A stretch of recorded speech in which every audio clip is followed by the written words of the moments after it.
We're continuing on with looking at the book. This week we're reading the book of Ephesians. I hope that you're getting encouraged by it, and we'll have our brother Kwame do our devotional this evening. Go ahead, brother. Thank you, Pedro. And good evening, family, honored guests, and everyone watching tonight. I'm just going to give you a brief summary of the book of Ephesians. To get a full background of this book, we have to first look at the book of Acts, where we see the Apostle Paul going out on 3 missionary journeys that took him to different cities throughout Greece, Turkey, Syria, and some other regions that you most likely won't find on modern day maps. These stops that Paul made during his missions were crucial to the early development of Christianity as he established churches in various cities in these regions. It was during Paul's second mission trip, while on his way home, that he stopped in the city of Ephesus and started that church in or around 53 AD. Let's fast forward a little bit, approximately a year later, and we see that during Paul's third mission, he returned to Ephesus, where he would wind up spending 3 years giving his all to the people in this city and to the church. You can see accounts of that in Acts 19, verse 1 through 20. After being in Ephesus for so long, Paul finally had to tell the elders of the church that he would be leaving.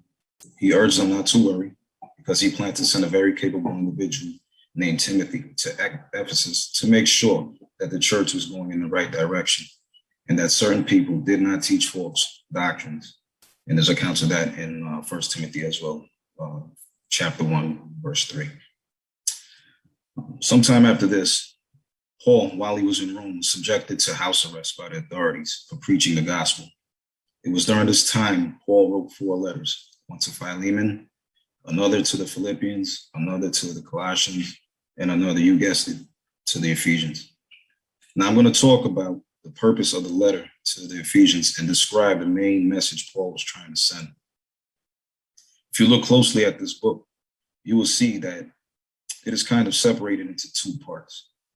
Chapters 1 through 3 primarily address what you should believe as a faithful Christian.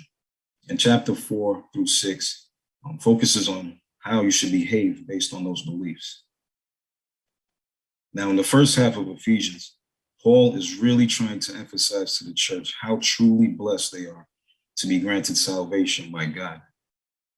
He also was trying to urge the church, which was comprised of both Jew and Gentile, to be one unified body and to promote peace as there was turmoil between the 2 groups.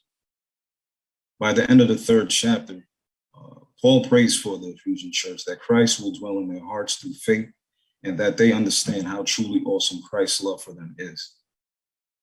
We then transition into the second half of the book, which primarily focuses on how the Ephesians should be behaving based on what they believe. Paul talks about how they need to shed their old sinful selves or their nature and their former way of living, which is corrupted. And you'll see that in Ephesians chapter 4, verse 22, and use their gifts given to them by the Holy Spirit.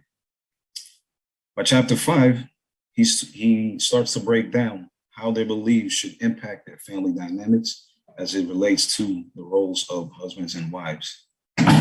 It then spills over into chapter 6, where he talks about a child's role and parenting roles. Also in chapter 6, he reminds the Ephesians that every day they will encounter a spiritual struggle or battle, and that is necessary to be equipped with the full armor of God so that they will be able to stand firm against the devil's strategies, as it says in Ephesians chapter 6, verse 11. All of Paul's teachings ring true today and serves as a valuable instruction to the modern day Christian and continues to be engaged in a fierce spiritual battle with the enemy.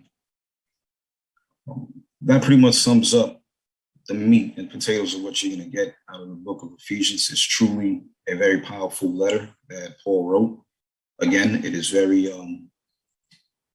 relevant, very useful for the modern day Christian today as we all go through our own personal daily battles. but it's always a good reminder to know that God is on our side and that he sent his son Christ to teach us how we should tackle and defend ourselves against the enemy. Amen. I hope I was able to give you all a glimpse into this valuable content, and I hope that the discussions will be fruitful and edifying to all. God bless everyone and have a blessed evening. Thank you. Thank you, brother, for giving us the highlights of the letter to the Ephesians.